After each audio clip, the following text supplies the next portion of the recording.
جیسا کہ میں ہمیشہ کہتا ہوں اور کہتا چلاؤں گا، افسوس افسوس افسوس، ہماری دیوبندیت کے اندر شخصیت دیکھ کے تقوی کو لقوا مار جاتا ہے۔ شخصیت کا نام آیا کہ لگے تعویل کرنے۔ کیا حضرت یہ تعویل کرنا درست ہے؟ یہ تعویل اسی غلط چیز کے جواز کا ذریعہ تو آئندہ نہیں بن جائے گی کہ ہم نے تعویل کر دی، ان کی بات کی، گویا کہ عوام کو وہ بات کہنے کی چھوٹ مل گئی۔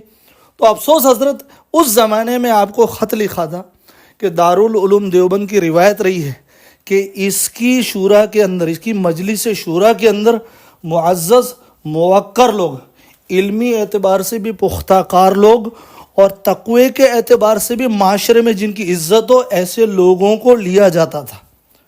حضرت محمود الحسن گنگوہی رحمۃ اللہ علیہ، ان حضرات کے نام آتے ہی دل کے اندر عجیب سی کیفیت پیدا ہونے لگتی۔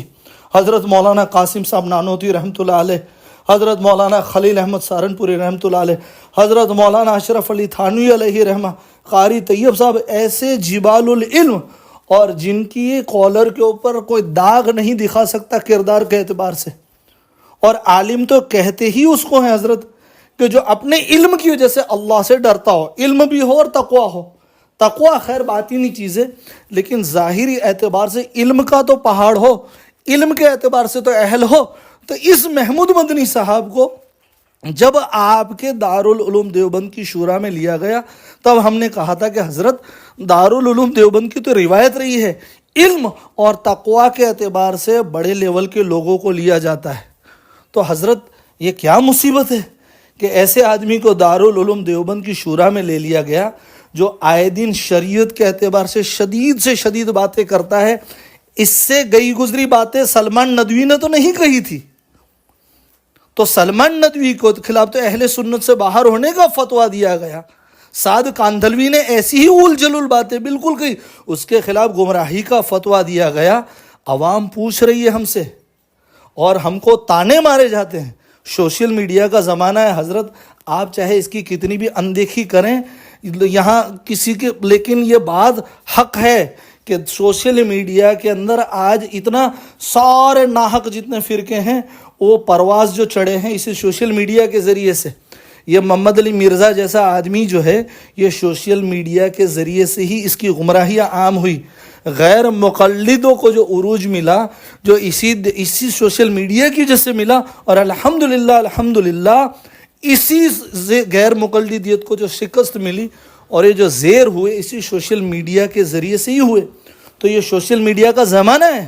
ہم کو بریلوی جیسے لوگ تانا مارتے ہیں کہ محمود مدنی جو تم دیوبندیوں کے، تو رام جی اور کرشنا جی تو تمہارے نبی ہیں، رام جی اور کرشنا تمہارے دارالعلوم دیوبند کی مجلس شورا کا ممبر کہہ رہا ہے کہ رام جی اور کرشنا جی تمہارے نبی ہیں، تمہارا ایمان تو رام جی اور کرشنا جی پہ، کیونکہ ان کا احترام کرنا ہی ایمان کا حصہ ہے۔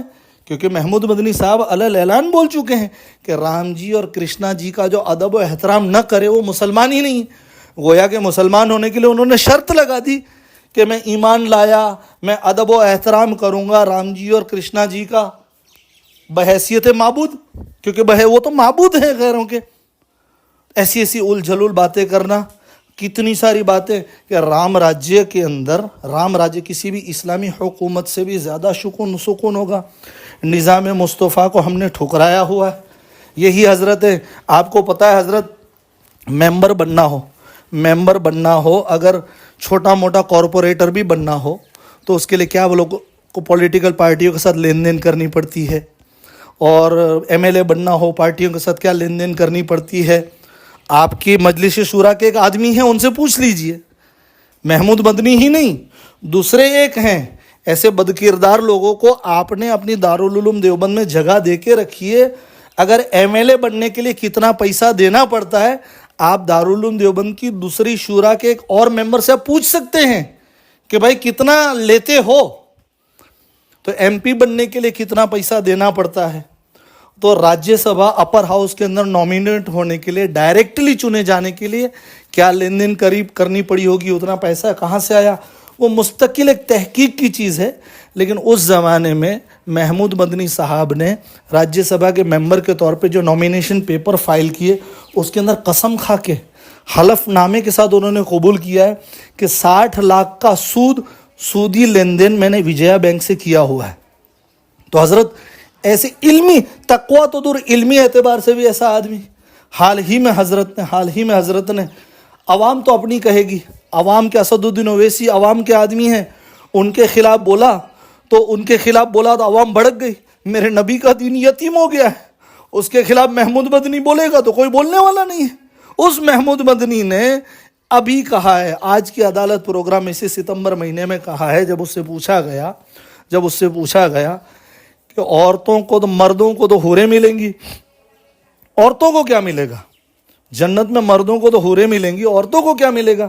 اگر ذاکر نائک ہوتا اور اس نے جواب دیا تھا تو ہمارے دیوبندی اچھل پڑتے، لیکن افسوس ایک اسد الدین اویسی کی محبت عوام کے دل میں ہے، اتنی محبت بھی نبی صلی اللہ علیہ وسلم کی ہمارے دیوبندیوں کے دلوں میں نہیں بچی ہے۔ اس محمود مدنی نے کہا کہ مردوں کو جو ملے گا وہ عورتوں کو ملے گا۔ ایسا کیسے ہو سکتا ہے کہ مردوں، آگے سمجھاتے ہو کہا کہ مردوں کو کچھ اور ملے، عورتوں کو کچھ اور ملے، یہ ان کا ایکسپلین کیا ہے خل کے۔ تو حضرت اس کا مطلب عوام نہیں جانتی۔ میری ماں اور آپ کو ماں کو کوئی اور ملے گا، برا لگا نا؟ اس سے بڑھ کے امام بخاری کی ماں اور امام ابو حنیفہ کی ماں کو کوئی اور ملے گا، حضرت برا لگا؟ ارے صحابہ کی بیویوں کو کچھ اور ملے گا، حضرت برا لگا؟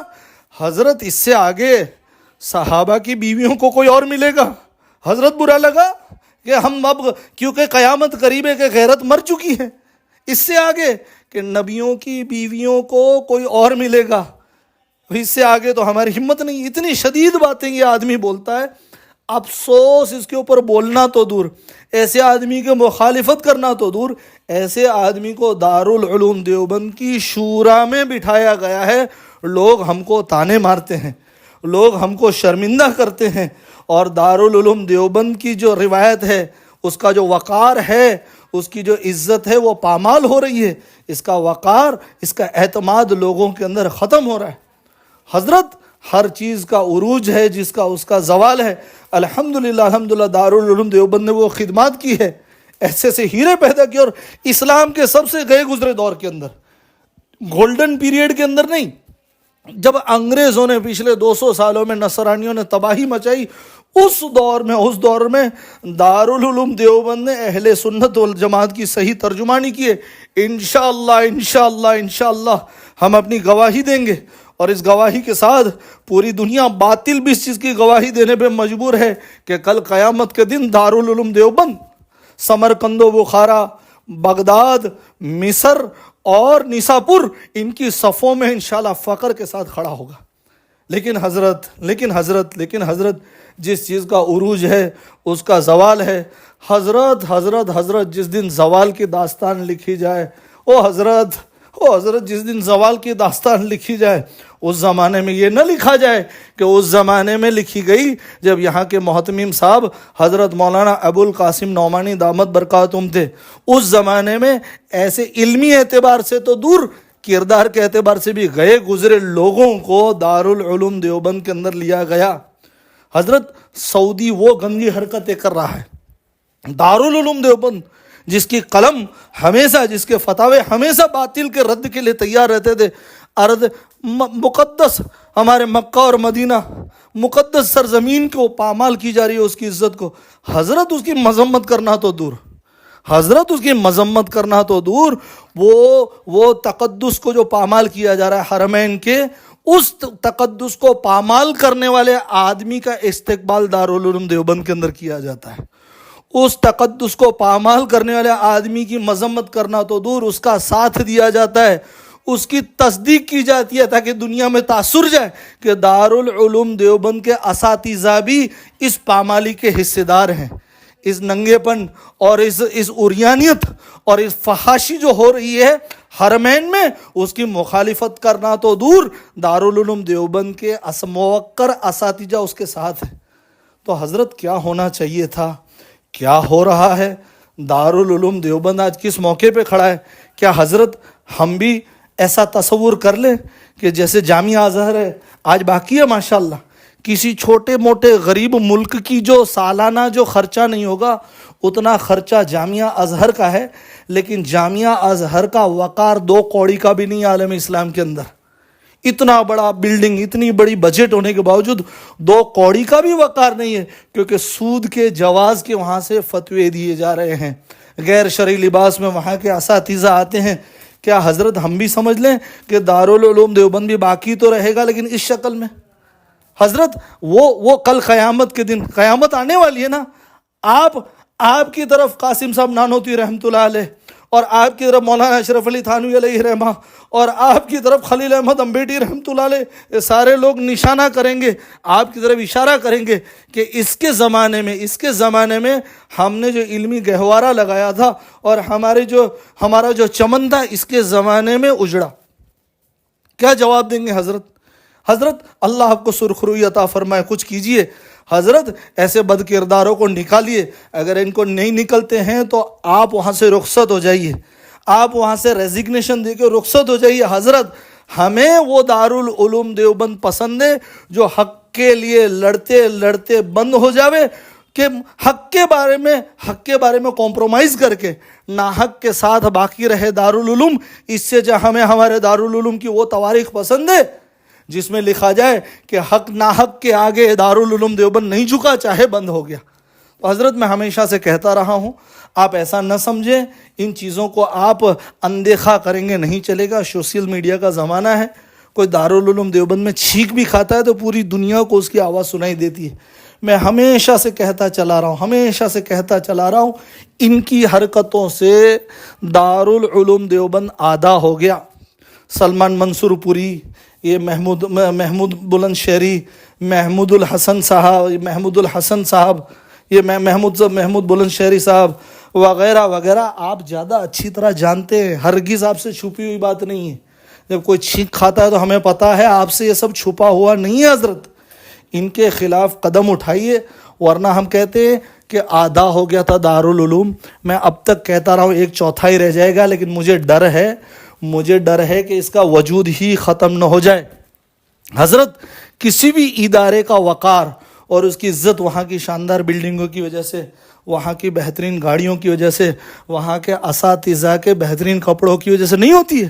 حضرت سب سے زیادہ کسی بھی تنظیم اور کسی بھی مدرسے کا وقار وہاں کے موجود لوگوں کے کردار کے چلتے رہتا ہے، اس کا اعتماد وہاں کے لوگوں کے کردار کے چلتے رہتا ہے۔ تو ایسے آپ تو اشاروں میں سمجھ گئے ہوں گے، ایسے 2-3 کی نشاندہی بد کردار لوگوں کی آپ کے سامنے کر دی ہے۔ تو حضرت قدم آپ کے اوپر اٹھانا ہے، آپ محتمی میں یا تو بیزاری کا اظہار کر دیجئے، آپ بیزاری کا اظہار کر دیجئے کہ مجھ سے یہ لوگ قابو میں نہیں آ رہے ہیں، یہ قابض ہو چکے ہیں، میں استعفیٰ دیتا ہوں، تو بھی اللہ آپ کو عزت دے دے گا، سرخروئی دے دے گا دونوں جہانوں کے اندر۔ اور اگر آپ کرنے کے باوجود نہیں کر رہے ہیں تو کیا جواب دیں گے آپ اللہ کو؟ اس لیے آپ ان لوگوں کو جواب دہ نہیں ہیں، آپ اللہ کو جواب دہ ہیں۔ دنیا کے اندر عوام آپ سے پوچھ رہی ہے، ہم دیوبندیوں کے سر شرم سے جھک جا رہے ہیں ان لوگوں کی حرکت سے، ہم کس منہ سے بولے؟ سر بکف، سر بلند دیوبند، جرأت کا نام ہے دیوبند والے، عالی مقام ہے دیوبند والے۔ کیا رام اور کرشنا جن کے بھگوان ہو، وہ کیا عالی مقام جو سود خور ہوں، جو سعودی کی حرکتوں کا ساتھ دے، کیا عالی مقام ہو سکتے ہیں حضرت؟ تو جو ہمارا ترانہ ہے اس کی لاج رکھ لیجئے، اہل سنت والجماعت ہے اس کے منہج کو باقی رکھیے انشاءاللہ۔ حضرت کمی کوتاہی ہو گئی ہو تو معاف فرمائیں، چھوٹا منہ بڑی بات، ہماری اس عاجز سے کوئی آپ کی شان میں گستاخی ہو گئی تو معافی چاہتے ہیں، لیکن کیا کریں، حق بولنے کے لیے مجبور ہیں۔ اسد الدین اویسی کے عاشق اور اس کے ساتھی تو بول رہے ہیں، اسد الدین اویسی کے خلاف بولا گیا تو، لیکن نبی کے وارث چپ ہیں، تو اس عاجز کو بولنا پڑ رہا ہے۔ اس لیے حضرت چھوٹا منہ بڑی بات، آپ کی شان میں کوئی گستاخی ہو گئی تو معاف فرماویں۔ امید کرتا ہوں اب دارالعلوم دیوبند کو جلد سے جلد پاک کریں گے انشاءاللہ، ورنہ حضرت مجبوری تو مجبوری ہی صحیح، ہم آواز اٹھاتے رہیں گے۔ سوشل میڈیا کا زمانہ ہے، یہ کلپ آپ کو پرسنلی بھی بھیج رہا ہوں، پوری دنیا کا ہر دیوبندی الحمدللہ سن رہا ہے، دیکھ بھی رہا ہے۔ حضرت ہمارے بڑے کہتے ہیں کہ بھائی ہمارے پاس عیب ہے اور لوگوں کے پاس آنکھیں ہیں۔ اگر یہ کردار کے گرے ہوئے لوگ دارالعلوم دیوبند کی شورا میں ہیں تو ان کے پاس عیب ہے اور لوگوں کے پاس آنکھیں، لوگ دیکھ رہے ہیں۔ آپ سے مؤدبانہ عاجزانہ گزارش ہے حضرت کہ جلد سے جلد قدم اٹھائیے، سر کے اوپر سے پانی گزر جائے ایسے قدم اٹھائیے، اور دارالعلوم دیوبند کے وقار کو، اس کے اعتماد کو اور اس کی عزت کو تار تار اور پامال ہونے سے بچا لیجئے۔ السلام علیکم ورحمۃ اللہ وبرکاتہ۔